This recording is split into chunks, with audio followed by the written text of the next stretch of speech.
We're going to continue in Perek Gimel, Pasuk Yud Gimel. We're in the story of Daniel and Nevuchadnetzar. It's Sefer Daniel, but it's the story of Chananya, Mishael, Azarya, where Nevuchadnetzar had built this huge statue. We said two opinions: either it was meant to be avodah zarah, or it was just meant to be a random monument. He wanted everyone to come gather. He said his point was to cancel the dream that he had in two ways. He wanted all the governments to accept him as the one in charge, and he also wanted the Yidden to do avodah zarah, and this way they'll lose their schus. Now, it's a little bit of a contradiction, the two opinions of how to present it, but maybe you can reconcile them that it's a little bit of this, a little bit of that.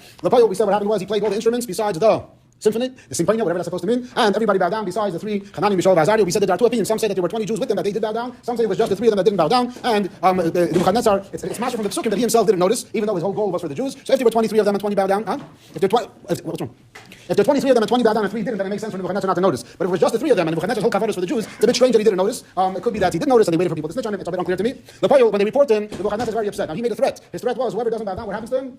Into the burning furnace. So now, what's his response? Beidayin Nevuchadnezzar birgaz v'chamo. Then Nevuchadnezzar, with anger, Amar laisoyo l'shadrach meshach v'aved to bring the 3 people. Here we go by their Babylonian names: Shadrach, Meshach, and Aved. And Beidayin, as Nevuchadnezzar sent for them, Uvraya ilech heisoyu called the Malka. They're brought in front of the king. They stand in front of the superpower of the world. Imagine standing today under the wrath of President Trump. Anybody knows what happened in Venezuela? Right? Everyone heard the story? Venezuela. This is like something which never happened I don't think in the history of the United States. It's like this guy's Meshuggah. So he said if he would have the power to kill, if American law would give him the rights to kill people, it would be very, very strange what's going on. He should right or left use his powers.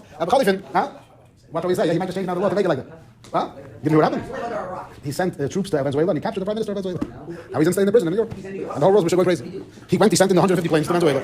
Apparently they're doing stuff with trafficking, drugs, whatever. They're not listening to him. He's so wicked, they're not listening. So he doesn't listen. He comes in. Mishael, Shem Kamo, but it's good. Venezuela are also anti-Israel. They're one of the few South Americans that are very anti-Israel, and they're supporters of Iran. Iran doesn't have any flights to many Western countries. They fly 2 times a day to Venezuela. So they're obviously connected over there. So Nevuchadnezzar is a superpower at the time, crazier than Trump, more vicious than Trump, and anti-Israel, so very, very bad. And they come and he's burning mad now. He's very upset at them. So, Nevuchadnezzar starts speaking to them. And he says, Hatzdo, this word is an unclear word. First time with it. Is it true? Is it true that I heard? You're not bowing down to my idol. You're not bowing down to the statue that I built. So this is his complaint to them. Chazal say that he complained to them like this. He said, I don't understand you guys. I went to Israel. I took the Jews out of Israel. I destroyed the Beis Hamikdash. When I was there, it was avodah zarah galore. Everyone's doing avodah zarah, and that's the reason why the Korban happened. And not only that, people in Bavel knew if you want to get a good idol, where do you go? You go to Israel. That's where the good avodah zarah is. And over there, you guys are doing it. All the Jews, no problem. You come over here to my land, and in my land, you're not bowing down to avodah zarah. What's going on? He brings a whole bunch of Pesukim to bring out this point that Chazal bring, and he's going on and on, very, very upset about it. And why didn't you guys do it? Why aren't you bowing down to me? Bowing down to my statue? What's going on? You're defying me. What's this all about? He continues, and he says, now, this is one of the longest Pesukim, not probably. This is what I'm going to happen now. I'm now going to play the whole orchestra again, called Karno, Mashrikiso, Kasvei, Sapchap, Santein, Dusumpenyo, all the instruments I'm going to play again. This is Symphonio. And now you guys are standing here, Tiplum, the Sisgedun, the Talmud, the Avdes, you're going to bow down, you're going to Mishachave to the monument that I built. And if you dare not to bow down, I'm throwing you to the furnace. Where's the God that can save you? So, there's a very strange thing over here. This mama sounds like a mullah. He made a rule, and he said, whoever doesn't bow down is thrown into the furnace. What happens? He didn't bow down. What he do? He calls him over, and he says, one more time, throw into the furnace. What happened the first time? Huh? What happened the first time? Why? Did you do so often? Anyone knows your first son? Huh?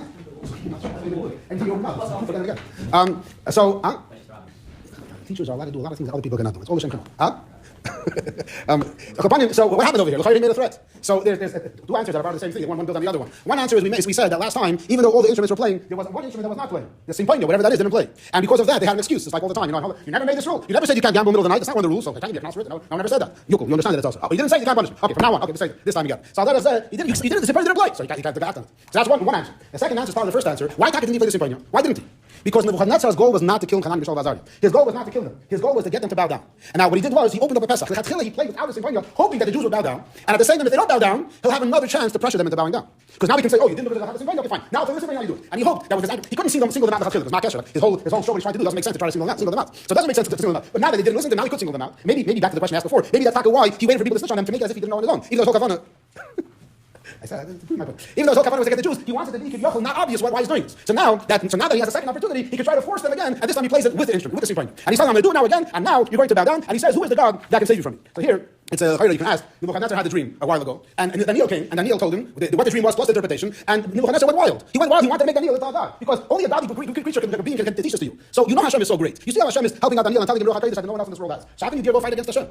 And what's the answer? So the answer the Mefarshim says is a strange answer to me, because we have a rule that the Goyim do not have Kiddush Hashem. But apparently the answer the Mefarshim give over here is that yes, Nevuchadnezzar had Kiddush Hashem. He had Kiddush Hashem, and therefore he was able to choose to go against Hashem. And even though he was so convinced, so to speak, he was able to choose to go against it. You could maybe say differently that because he has no Kiddush Hashem, therefore Hashem, so to speak, made him change his mind. But the way the Mefarshim present it is the opposite. That even though he sees miracles in front of him, he can choose differently. It's like Bachrim that come to Yeshiva, maybe listening, and they come to Yeshiva because they want to learn, and they want to learn, and they seriously want to learn. And then they don't. Why not? Because after the Chavshis. Because the Torah comes and says tomorrow, next day, another week, next month we'll start the zarah. So here also, Nevuchadnetzar was amazed at Eibishter, Daniel, beyond. But still, I want to cover. Still, I want to go against it. Still, I want to try to see if I can knock it down. And therefore, he tells them, who is the God that can save? He's so sure himself that he won't be able to, that they don't want to defy him. So what happens now? So here the Pesukim tell us the response of Chananya, Mishael, Azarya. And they tell him as different. Really, what happens in between is something else. What happens is, that the Pesukim, it's hard to put this in, but apparently, Chananya, Mishael, Azarya, even before the first time, you can argue when it happened. But when they knew what's happening, either the first time or the second time, they went to Daniel and they asked Daniel, what should we do? Again, Daniel himself wasn't summoned. We spoke about this last week for whatever reason. So they're the ones that are going to be there. They know what's going to happen. The shiur was, what should we do? We're going to go there. Should we bow down? Should we bow down? Like maybe it's only a man. We're allowed to. So Daniel said, listen, you have a Navi over here. Go to the Rebbe. Who was the Navi at the time? Anybody knows? Very good. Yecheskel Navi. Go to Yecheskel Navi. Ask him for advice. They go to the Rebbe. They go to Yecheskel Navi. So with me.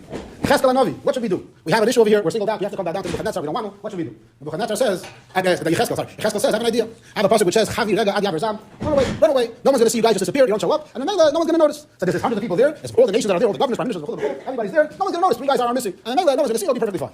Say Chananya, Mishael, Azarya. What do you mean? We're not going to come. What's going to happen? There's going to be an announcement. There's going to be pictures of the baby. Everyone's going to talk about it. They're going to say, Nevuchadnezzar made this announcement, and everybody came and everybody bowed down. And people understood what the Jews. Well, no one was standing, so no one was standing. There must be the Jews bowed down as well. People are not going to. When you're bowing down, you can't see from the Achiram. You can't tell if it's a Jew or not, right? Everyone's bowing down. You can't tell if Jews or not. So the people are going to say, everyone bow down. The only way it's going to be clear that Jews are not bowing down is if we come and we stand. So Yecheskel says, listen, that's a very big. You guys you want to defy Nevuchadnezzar? So yeah, we want to do. We don't know. You have connections to Hashem. Tell us, is Hashem going to perform a miracle for us? And Nevuchadnezzar going to the furnace. And we want to know, Hashem could, is Hashem saved the Rabbi from the furnace, but he did that down to the zarah. Ask Hashem if he going to save us as well. So Yecheskel says, okay, I'm a Navi, I can talk to Hashem. He makes his achonis. He speaks to Hashem. Eibishter, are you going to save Chananya, Mishael, Azarya? Says the Eibishter, no. They listen to the Yidden sin. It's not times of Golos. The beast was destroyed. They don't deserve my miracles right now. No. Yecheskel's broken. He comes back and he tells them, so sorry. Hashem said no. So basically, back to plan A. Run away. Say Chananya, Mishael, Azarya. We're going in anyway. Fine. The Eibishter doesn't want to save us. We're doing it for the Eibishter. We're willing anyway to go and die Kiddush Hashem. And they leave Yecheskel's room and they head out to the place of the market, the big whatever the monument is. Yecheskel's broken. He feels so terrible. He's, the Shmaka Bachrim, they're going out to their death. He can't stop. Starts crying. The Eibishter appears to Yecheskel and says, Yecheskel. You think I'm not going to save them? I don't want to tell them. I'm telling them I'm saving them. What's the point? Let them think that they're doing Kiddush Hashem and then I'll save them afterwards also. So what's happening now is that when they're responding to Nevuchadnezzar, so they respond to this, and there's a big shiur that we're going to talk about in a little bit. Why did they go anyway? What's the cheshbon? So first, the way took him inside. The freedom responds. They respond to the king, and there's a psik over here in the top. They respond to the king. They tell him, Nevuchadnetzar, they tell Nevuchadnezzar, not afraid of you. We're not afraid of your threats over here. They did not call him your majesty. They did not call him Hamelech. They called him by his name. But this is a mamash precedent to the famous Sikh of the Rebbe Rashab, and the Friedrich repeated the famous story that he said that all the goyim in the world have to know that even though we're in Golus, only our bodies are in Golus. Our neshamas are not in Golus. And this is what the mamash the same thing like the Sikh. That Nevuchadnezzar, you're only the king when it comes to taxes, when it comes to laws of the land. When it comes to Yiddish guy, you have no say in the matter. We're not listening to you at all. And therefore they're saying we're not afraid of you. We're not going to do what you want. We have an Eibishter that could save us. He can save us from the fire. He can save us from your hand. Here's an interesting lesson where it says that he can save us from your hand. It can be also your hand can save us. As we'll see later on in the story, it's not back like Yibis Tammuz. It talks about Yibis Tammuz. The Kiddush of the Geulah of Yibis Tammuz of the Rebbe is not just that he was freed. The Kiddush was that the same people that imprisoned him, they themselves were instrumental in freeing him. Huh? One second. I'll get to that in a minute. But here, these words of Yidach it's not only you're going to save us, which ends up happening in the story. And Nebuchadnezzar himself is part of the saving it. But here they're saying Hashem can save us. And then the next pasuk says, and if Hashem is not going to save us, you should know that your God we're not going to worship. We're not going to bow down to your statue. So here, some of Farshim say, this doesn't make sense to me, that in the middle of the conversation, they got the memo from Yecheskel. We're not they're on the phone, they're waiting for the text. What's he going to say? Yes, no, yes, no. They say Hashem is going to save us. Yecheskel, no. Even not to us, we're going in anyway. That's what it seems like. That's what the Farshim seem to say. Which doesn't make sense because, as far as we know, they didn't have their service wasn't working. So it couldn't make sense they got the message like that. But that's what they make the two Pesukim sound. Like first, it could be with a number of conversations. But actually, here, this is how the Farshim answer the question. But they're saying we're not afraid. We're going in anyway. We're willing to die on Kiddush Hashem. We're not bowing down to your death. We don't care about miracles or not. We are not bowing down to avodah zarah without miracles also. The Nevuchadnezzar gets very upset, and now he's really mad because now he's doubly mad. It's like you're drunk. In his face, you're going to tell him off. It's even worse. When there was a Zelensky over there, the video, he's trying to tell him in the conversation that America's whatever. Don't tell me anything about myself. Don't tell me anything bad about America. You're telling me bad about Nevuchadnezzar, he gets pissed off and he gets all mad. They died Nevuchadnezzar. He's even more angry than before. Utzlam and Poy Yeshtadi, his face changes colors. Al Shadrach Meshach and Abednego, he's shooting fire at him from his eyes. Anyway, Amar Lemazela Tula Chat Shiva. He says, go to the furnace. No, heat it up 7 times hotter than it was before. Basically, I'm going to kill them no matter what. And they're fine. They're ready. They're demand is full. So here's the question: what's the question of 7 times hotter? What's he thinking? Like a regular fire is not going to kill them. So some of the first is the two answers that the first bring. One answer is he's trying to steer them because randomly steering them, and 3 answers actually. A second answer is that some say that he thought that just like if a zarah has tzachaychus, the having by the Eibishter is like that, and it's limited. So he figured if it's 7 times hotter, maybe then the Eibishter won't be able to protect it. But a third answer is interesting. There's a famous concept, which is one day maybe we'll have an animal share about this. There's something called the dam shell salamander. It's Gemara. There's a salamander, everybody knows the type of lizard, and the salamander apparently can survive fires. And there's a tradition the Gemara discusses that if you take the blood of the salamander and smear on yourself, you can go into a fire and be protected as well. It's a big discussion. So literally, you're not a lot of back and forth about it. But some say that Nevuchadnezzar thought to himself, they probably the reason why they're not afraid of the fire because they have the salamander stuff. So he says, the salamander only protects you from regular fire. But if it's a 7 times fire more than regular, then it won't help. And that's why he got so mad and said to make it 7 times higher. And then the pasuk says like this: he calls to some of his like strong soldiers, and he says, "Go seize them and tie them up, and throw them into the furnace." So here they're basically about to be thrown in. So the reason why he calls strong people is because the son is spoken the way they responded to him. He figured these guys are powerful people. I need the strong people to come and tie them up and throw them in. But you could also read the pasuk in such a way that they themselves went ahead and jumped into the furnace. So here we go back to the question we asked before: what was the cheshbon? What's the cheshbon of a person having Mesilas Nefesh and dying Kiddush Hashem? So the passage is one of the three avodas. But Chazal have a medrash over here. It's a famous medrash that it says that Chananya, Mishael, Azarya, they made a kal v'chomer from the frogs in Mitzrayim. The frogs in Mitzrayim, Makas Fardeya, it says that the frogs in Fardeya jumped into the furnaces while they were hot and they were burning, and they ended up dying over there. So Chananya, Mishael, Azarya, made a kal v'chomer. They said, "Madach the frogs that are not mitzvah Kiddush Hashem and they had mitzvah Kiddush Hashem." The Gemara continues and says that the frogs those frogs didn't die. We know that later on all the frogs died. It says the frogs that jumped into the fire didn't die. That was the kal v'chomer that they made, and they said if they're jumping into the fire, we should do it as well. So the Mefarshim asked the question: why do you need a kal v'chomer of the Fardeya? Isn't it automatic? Isn't it a basic rule that you're supposed to die for kid for avodah zarah? There's a number of answers. A basic answer is, as we said before, that it wasn't really avodah zarah, it was really a monument. So according to the view that it's a monument, they were just trying to show defiance that we're not going to listen to Nevuchadnetzar, and for that, they wanted to show the big Kiddush Hashem, and for that, they needed a kal v'chomer from the frogs. A second explanation is based on what we said before as well, that they had the option to run away. And they learned from the frogs that the frogs, so yeah, I know, it's an old story. The frogs, even though there was a taste of the Chazal explained, the Farshim explained, that really the frogs, what are they such a big reward for? They were commanded to go into the furnace. And the answer is that yes, it was a general command for frogs to go in. But why particularly this frog? Each frog said a different frog should do it. So, and yet each of the frogs that jumped in said, no, we're going to go ahead and do it. Now there's over here, Chananya, Mishael, Azarya could have technically ran away, but instead they chose to be there. And that's the Kiddush. They chose to be there, and that's what they learned from the frogs. Okay, so that's basically some of the answers. Now, there's another famous Gemara on this piece, before they actually get thrown into the fire. This is a very interesting Gemara. The Gemara says, if they would have been beaten up, they would have bowed down to the avodah zarah. So this is it's a Gemara which says that basically there's types of suffering which is worse than death itself. And even though people are willing to die for Kiddush Hashem, when it comes to Yisurim, not. So there's a big question over here. Does that mean that if a person is threatened to be beaten up, is he allowed to bow down to avodah zarah? That seems to be the Gemara. The Gemara seems to be saying, if they would have been beaten up, they would have bowed down. So that means to say that it's impossible to say no. That means that you're allowed to. Some say no, you still shouldn't do it. But that doesn't make sense. If you still shouldn't do it, but you're saying that even Chananya, Mishael, the great tzaddikim, they would have done it, so what can you expect from me? So this is a lotion that has to be explained. So there is an explanation that says that there is that it's not really true. It's just an exaggeration to bring out how punishment is worse than death. But they would have really, even if they would not have been beaten up, they would not have bowed down.